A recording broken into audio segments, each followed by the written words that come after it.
Throughout the history of mankind, the divine messages are often shrouded in mystery. Prophets, messiahs, or whichever names you call them, are often persecuted and oppressed, their words obscured. But how do we distinguish the true from the false? To do so, one can only rely on the divine's guidance, and the truth will reveal itself to those who earnestly seek it.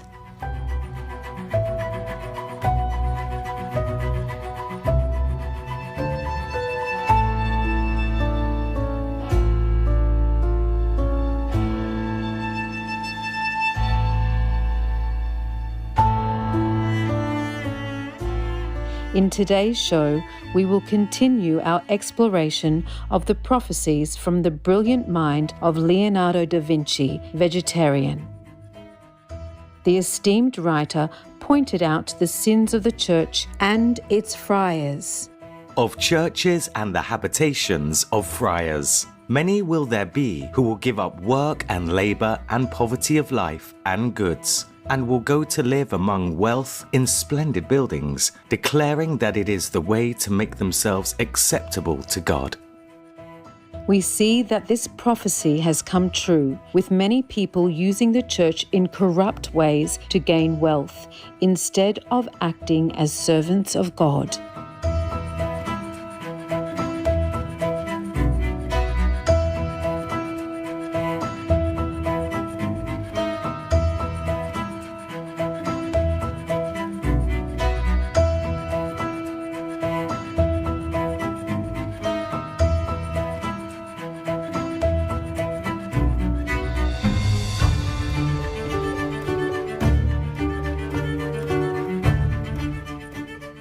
It became common knowledge that the Vatican had a business relationship with the Italian mafia. Stories began to circulate describing huge sums of criminal money being laundered by the Vatican Bank. In his June 1982 letter, Calvi threatened to expose the Vatican for using stolen gang money to finance a rising liberal Polish trade union, Solidarity. 12 days later, Calvi was found dead in London's Thames River. According to a 1946 document from the Treasury Department, the Vatican may have both held and smuggled Nazi gold during World War II, despite being a neutral entity.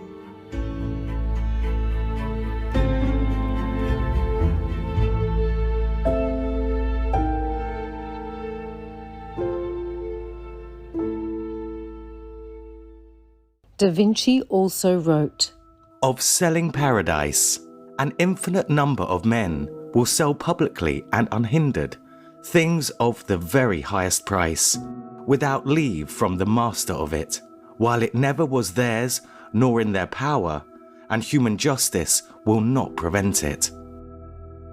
Just as the Holy Bible teaches, God and Lord Jesus, during his life on earth, were the ones who can forgive sins. But the Church has since claimed that they are able to forgive sins. Churchgoers were induced to make financial contributions and make confession to the Church to resolve their sins. Indulgences are written into the Catechism of the Catholic Church, who claim that as church representatives, they can both reduce and completely wipe out the punishment that one undergoes for their sins. Historically, indulgences even came with a receipt or letter of indulgence. It is no wonder the Catholic Church has over $30 billion in wealth. This profit can be easily seen. One of the most famous examples is the main building of the Vatican, the St. Peter's Basilica, which was mostly financed with indulgences. The Apostolic Penitentiary. Catholic priests have some extraordinary powers when it comes to granting absolution for committing crimes. This includes forgiving people for things like murder, or mass murders, and even genocide. That's right, if you are a Catholic and you kill the family next door, you can go to a priest and ask for forgiveness and he could forgive you. Not only that, but the priest could never tell the police. Under Prophecies, Da Vinci went on to write, Of those men who, the older they grow, the more avaricious they become. Whereas having but little time to stay, they should become more liberal. We see those who are regarded as being most experienced and judicious when they least need a thing, seek and cherish it with most avidity. The Catholic Church representatives inflict suffering on innocent people through sexual abuse of toddlers, children, adults, and even forced abortions. Yet they use the law to protect themselves from worldly punishment as they continue to try and gain more money and power.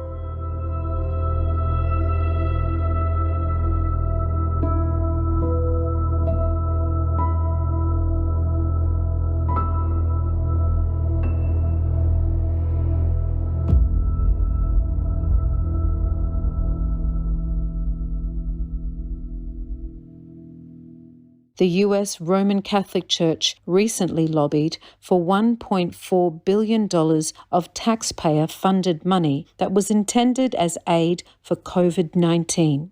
Of this money, they used millions of dollars to pay settlements due to sexual abuse cover-ups by clergy.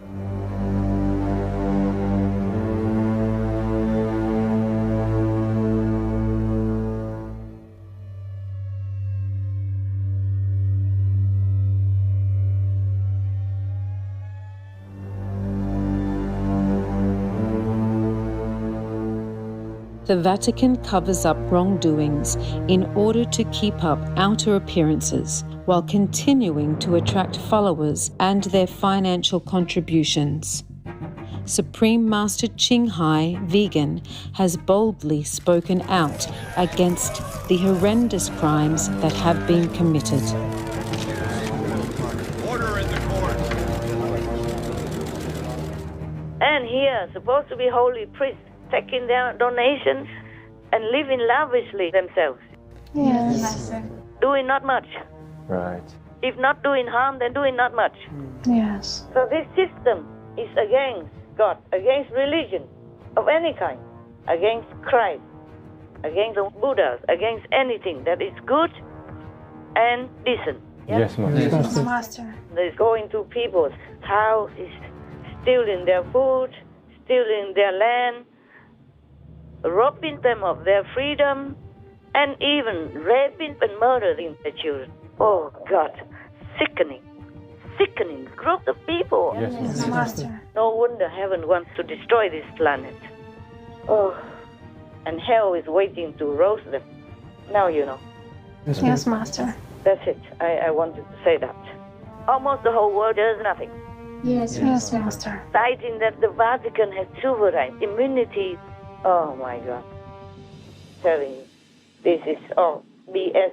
This is all cowardice and evil. Yes. The governments are siding with the powerful, with the church, with the priests, the bad and rotten, evil priests, instead of protecting the citizens. Wow, they are taking their tax money to have privilege, to have prestige, to have richness and security. Yes, That's why I told you they are cowards. They're rotten. These governments, they're all rotten.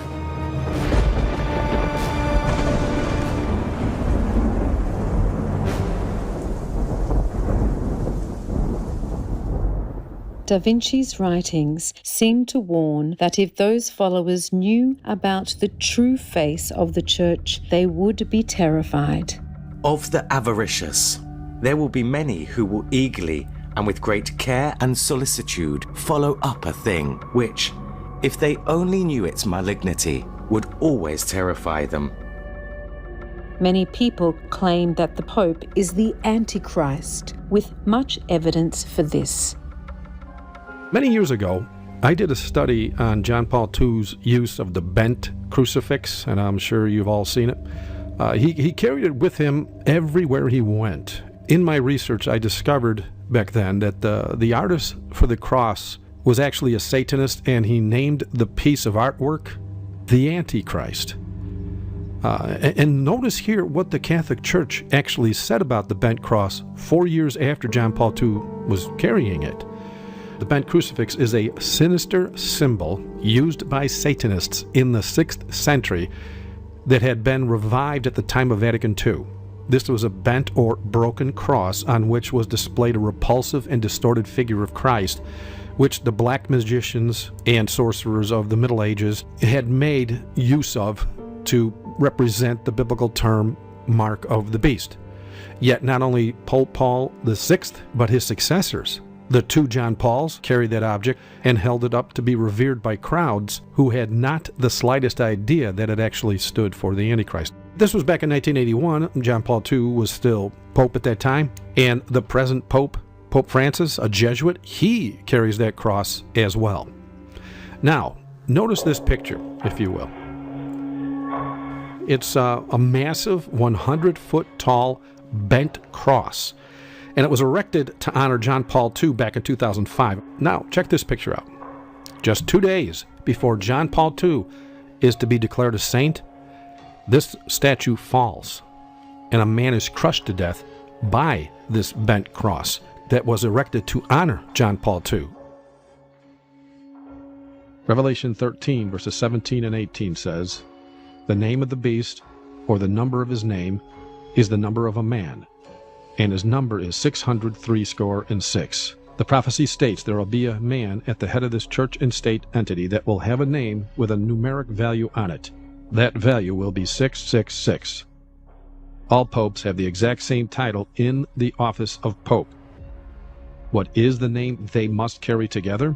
The letters inscribed in the pope's mitre are these: Vicarius Filii Dei, which is the Latin for Vicar of the Son of God. Interesting thing about the Latin language is that it is both their Roman alphabet as well as their Roman numeral system collectively. So all one needs to do is spell the name Vicarius Filii Dei and then add it up. So the letter V equals 5, I of course equals 1. We've all heard the old-fashioned saying of, a C note, which is 100. And so if you just take the name Vicarius Filii Dei, which is the main title for the office of Pope, that means Vicar of the Son of God, and the word vicar actually means replacement. But it equals 666, but it doesn't end there. So does Dux Cleri, which means captain of the clergy. That equals 666. Ludoviticus, which means vicar of the court, 666. I Proter, Latinus, He Latine Basilia. I mean, it just keeps going on and on. All these titles for the office of Pope equals 666.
etc.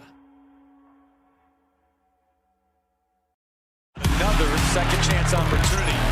Oh, McGee catches it with a right hand. Oh my goodness. Get out of the way. Wow. That was kind of like a la Blake Griffin. Shifting to a plant-based diet has been a literal game changer. Following a plant-based diet has led to an enormous improvement in my performance as an athlete. JaVale Lindy McGee, vegan.